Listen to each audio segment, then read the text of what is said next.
song. So James, thanks for sharing some time with us. Great to have you here back in Germany. Do you enjoy it? Yeah, I love coming to Germany. I always have a good time, even if it's short, which it usually is. But yeah, I always have a good time. Make sure the crowds are always really good for me in Germany. Yeah, so I love playing gigs here, definitely. Well, that's great. So how's life treating you at the moment? You have a beautiful baby girl. How's Jill? How's Elsie? Well, the girls are absolutely fine, but I just don't get to see them that much. It's been pretty busy this year, so I've been away more than I've been at home. Which has been pretty hard. But yeah, the music side of things has been going great, and the girls, you know, Jill and Elsie are absolutely fine. Yeah, it's just me. Yeah. I'm the only one who's like, I want to see my girls. Yeah. But how do you keep contact with them? You know, I phone every day pretty much, and I get her to send me a picture of my little girl so I can see how she's changing and stuff. And Skype every now and again when it works. I use that. Yeah, but other than that, it's just from the phone really. And Skype with a webcam as well? Yeah, I've got that. Yeah, I sorted all that out. But yeah, like I say, sometimes it doesn't work and it's all like, and everyone's just a bit like, yeah, computerized. So I'd rather just talk, you know. That's great, fantastic. So one thing actually I'm still, you know, worried about. I don't know why, if you read about James Morrison, you're still being compared to James Bond. So how come? And when can you please get rid of that comparison? Yeah, I'm trying my hardest. But I mean, to be honest, I think, you know, no matter how much you try and change or be different, there's always going to be someone that will compare you to someone else, you know. And I'm not worried about it anymore at all. It doesn't bother me. But you were once, weren't you? I wasn't worried. I was just a bit annoyed, you know. I was just a bit annoyed that people were so quick to kind of compare me to someone else who was totally different, you know. We're both totally different people. He's from a totally different background. His music's different. The only thing that's similar is that we play guitar and our name's James and we sing. But exactly. You know, I've got no problem with people comparing me because I know it's crap anyway. So I'm not too fussed. You know? So it never happened that you had to turn around on stage and look at your big name, James Morrison, hanging on the wall right behind you, right? Well, I don't worry about it too much. I just don't. I try not. They're the wrong things to worry about, you know. I think the main thing you should be worrying about is your own songs and. Right. You know, and whether they're good enough to play to people. Right. You know, I don't worry about, you know, people comparing me to Paolo Nutini or, you know, I've met Paolo as well, and he gets it just as much as I do. Okay. So you know, we're all in the same boat with all these kind of comparison stuff. Songs for you, truths for me. Let's talk about your latest album. Smash hit, of course, Broken Strings, 5-week #1 in Germany. You can thank your fans now for buying the CD. Thank you very much. That's the first #1 I've ever had. So. You should applaud them. You should applaud them. Fair play. No, that is great. It's a wonderful song. And together with Nelly Furtado, which I want to ask you about in a little while. But first, actually, how does it feel, you know, to be a star now? I mean, it's a question that you've probably always been asked, but it's a must-have, actually, a must-have question, because you were in pubs playing the guitar a few years ago, and now you're here, second album, won lots of prizes, you know, and you're sitting here now and playing in front of a few thousand people. How does it feel compared to a few years ago? It's amazing how fast it changes, you know. I mean, it's weird, you know. It's definitely, obviously, better for any artist to be able to play gigs in front of more people and have your record played on radio and stuff. But a lot of it goes over my head, to be honest, you know.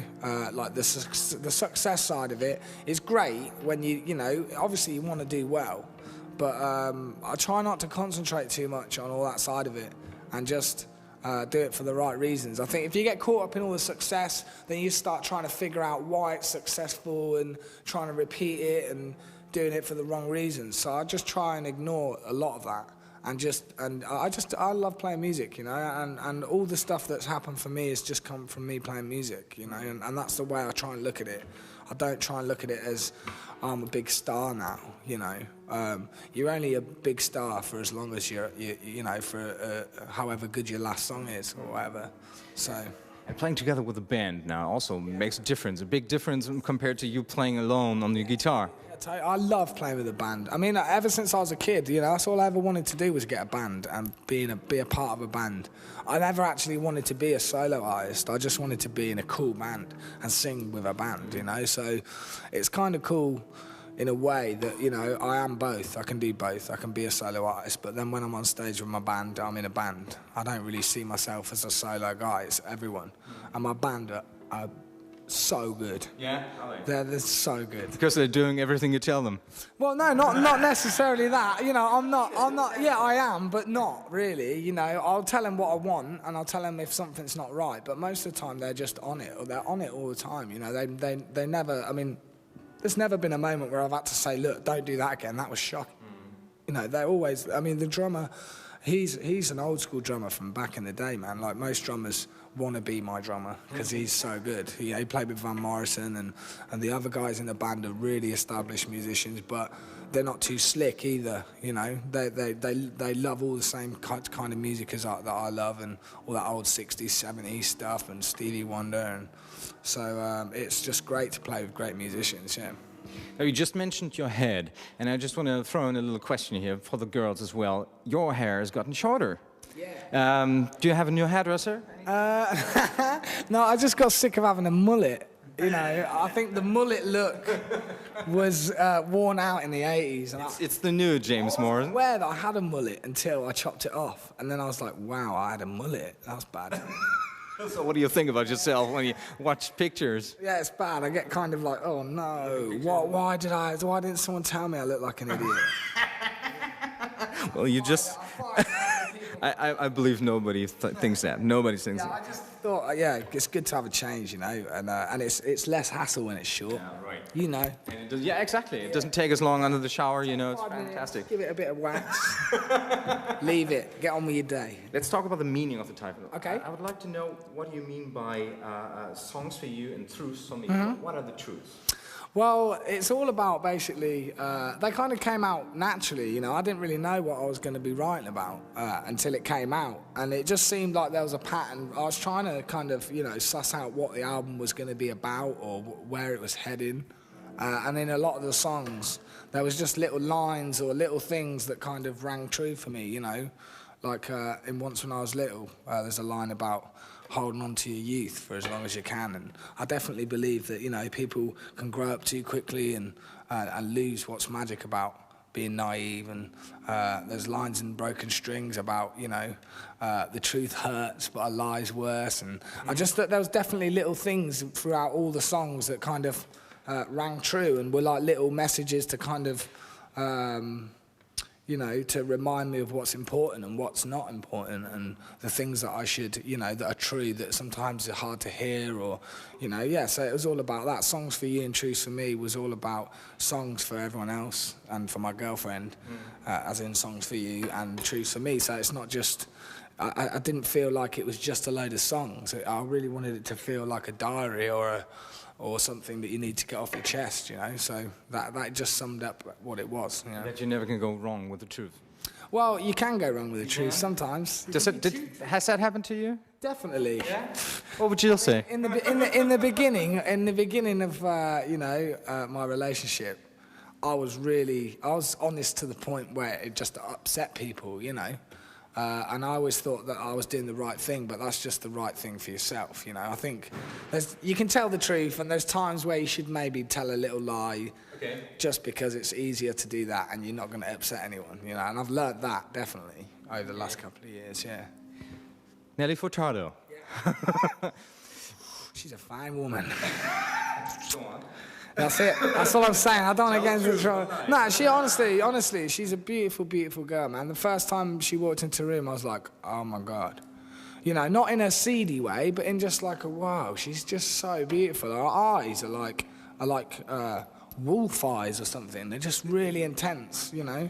And she was really cool though. She was really cool, really funny, really exciting to work with. You know, she had a lot of energy. She was nothing like I expected her to be. I thought she'd be a lot more business kind of minded, but she is like that. But up front, she's just very excitable and very young. She seems very young, you know, in a good way. Okay, so you also recorded the song "Broken Strings" at Real World Studios from Peter Gabriel. Right? Is that correct? No, I didn't write it there. Where did you record the song? I recorded the song in, where was it now? It was in Matrix Studios, in Parsons Green in London. Oh, in London? In London, yeah. I did go up to Real World though. Yeah. And you met Peter Gabriel, did you? I didn't meet Peter Gabriel, I was gutted. He walked past the cold. You would love to. Oh, I'd love to have met Peter Gabriel. He's a great singer, and a great singer. Yeah, he writes great songs, man. Yeah, I missed him. But I think he got back on the day that I was leaving. I was there for like a week, just like to do a writing experiment, basically, just working with loads of different people, like 4 different groups of people, and just to see what would happen, you know. And I think I got "Save Yourself" that ended up on the album from that. Okay. Everything else just wasn't worth using, really. Great song, by the way. Peter Gabriel, I'm just aiming at something that you worked with Nelly Furtado and other stars, of course, but who's going to be the next star you would like to work with? Barry Manilow. It's got to be. No, I'm joking. Barry Manilow? No, I'm joking. No, I don't like Coke. I was joking. I don't like Barry Manilow. I haven't got a clue. To be honest, I only work with other people when it feels right, or if it feels like, there's an opportunity to get something different, then I'll take it. But I don't do collaborations for the sake of it. I don't do it just because I'm a music slut and I like putting myself about with other people. I only do it if I think it's worth doing. But definitely Peter Gabriel, you would work with him. I'd love to work with Peter Gabriel. He's great. Okay, I'll throw in a word for you. Unfortunately, I don't. One tragic thing that happened a few weeks ago, Michael Jackson died. And there's a quote from you saying on your website, jamesmorrisonmusic.com, that you're still in shock. Actually, what did you think when you heard the news? God, well, I mean, I'm literally just coming to terms with it after the last couple of weeks. Yeah, it was a shock, definitely. I never expected to see "Dead" next to Michael Jackson's name, ever. I did have a feeling when I was a kid that, it might happen one day. But I'm just glad I wasn't a kid when it happened, because I would have been so much more distraught. But I think after now it's happened, I think he's probably a lot happier where he is now than if he was still alive. He was really stressed out from the shows, from being in the media the whole of his life, and having to carry all that stuff. I think. Whatever happens, whether he died before his time or not, he's still going to be as big a legend as he always was. So I think, it's not as sad as it could be. It could be that, nobody ever discovered his music, or, the fact that he is loved as much as he is enough, I think, for his spirit to feel happy with his time on Earth or whatever, I personally cannot think of a song that nobody, everybody has at least one song he likes. Yeah, man. What's your favorite Michael Jackson song? Well, I've got a list that goes on forever, man. Dirty Diana, Smooth Criminal, Billie Jean. There's so many. Come Together. I like Come Together. His version of Come Together is wicked. Man in the Mirror is an amazing song. Even Earth songs, all right. Yeah. His later stuff I wasn't as keen on, but it's still really good. In the Closet's an amazing song. I had Dangerous when I was a kid. Right. I used to listen to it a lot. But yeah, his older stuff I always liked. Even the Jackson 5 stuff is amazing. Yeah, right. Who's Loving You is an amazing song. How much influence did he have on your career, on your music, on your way of thinking about music? And are you going to carry on his legacy maybe on stage? Well, it's like, inspiration comes from so many different places, and you can use it in different ways. I don't do the moonwalk, and I don't when I sing, and I don't grab my groin, but no, I'm being serious, I don't do that. But from listening to his music, you just hear that whatever he sings with passion, and that was the main thing that I've got from people like Michael Jackson and Stevie Wonder or Van Morrison or Cat Stevens or any of those artists that make you feel like they mean what they sing. That's what gives me inspiration from people, you know. And I've always thought when I was a kid that Michael Jackson sang the shit out of any song and made it, you know, made it sound so kind of real, you know. Even though it's pop, he just put so much energy into his vocals. And even like Can You Feel It? You listen to Can You Feel It when he comes in, you're just like, yeah, come on, Michael. Is that something you always love to have on stage as well, like him? The next 30, 40, 50 years, maybe? I haven't got a clue. I mean, I just go with it, and you know, change stuff when it feels like it needs changing. And you know, you need to mix up stuff with songs and set designs or whatever, just to keep it interesting for yourself. But I've always been about the songs. You know, I'll try and drive most of the show with the music. Rather than like pyros and glitter and stuff. I'd rather just keep the main bulk of the show about the music, and everything else around that is just to lift the music up to another level, basically.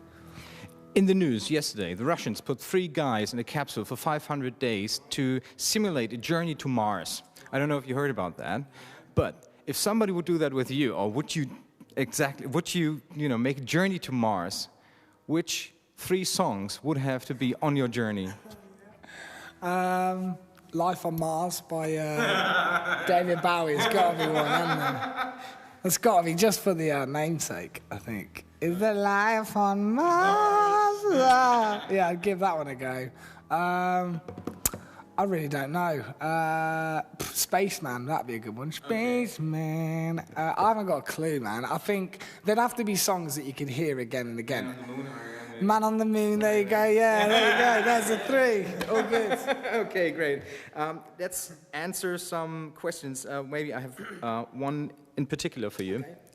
Because I got a personal message from someone in your forum, a girl. Actually, she sent me in your forum. Oh, my forum. Not at your farm, right? And in Rugby, your farm. Farmhouse. Can't you remember, James? No, from your forum. Okay. And she thinks you're so hot. She wanted to know if you could be thinking about planning a movie career maybe in the next few years. She'd like to see you in a movie. Nah, she wouldn't. I think my acting skills aren't very, you know, I'm not an actor at all. If it was the right thing, I might try something, but not anything to do with Hollywood or, you know, I'm not an actor for a start. So I think it'd probably be a really bad film if they wanted to put me in it. You know, I would do it if it was the right thing. If it was like a small comedy role or something. You know, I wouldn't want to do something really serious because I don't know. You know, most of my life's been pretty serious as it is. So I just want to enjoy what I'm good at, you know. I enjoy playing music. I'd rather stick to that than try and be an actor and fail at it, you know. You'll be on stage shortly, yeah. And I just listened to your crew playing some Crowded House during the sound check. Yeah. Is that some music you like to listen to before the gig? Not really. I think that's just because we haven't had enough time to sort out the playlist before we go on. What do you like to listen to before the gig? I like to listen to bits of old school stuff like Al Green, Stevie Wonder. There's a guy called Citizen Cope who's really good. Ray LaMontagne. What else? You know, Sam and Dave, Solomon Burke, James interesting mixture. Van Morrison, just old school stuff, you know, stuff that will reference where I've got my references from, you know. Great. So, do you have any rituals before you go on stage? Do you do anything, anything in particular? Nothing really interesting other than, I mean, I basically, you know, I take it each day as it comes, you know. Some days I'll have a steam, you know, that helps to open up your lungs and stuff. I've got this syrup that's like from Japan, and I just call it monkey spunk. Monkey spunk? Yeah, it could be anything. You inhale that, or what do you do? You just drink it. You drink it. Yeah, it's a weird stuff. It's really weird. How much is it? Yeah, it's like become this thing. Like, where's the monkey spunk? Where do you get that? Yeah, it's from like you get it from Japanese. From the internet? Stores. Yeah, you can get it on the internet, or just buy it from a homeopathic store. Yeah, that's where we got it from. Or I'll have a tea. That's about it. I do a warm up. Simple as that. I don't, you know, just try and relax is the main thing. Not get too, like, jittery about the gig. Just enjoy it, you know. Well, I wish, and I think your fans will too, wish you all the best for the future. It's gonna be rocking tonight. I'm looking forward to it. Thanks for giving us the time for the interview, and well, rock the stage, see you at the gig, and have fun in Germany. Thank you very much, James Morrison. Thank you very much.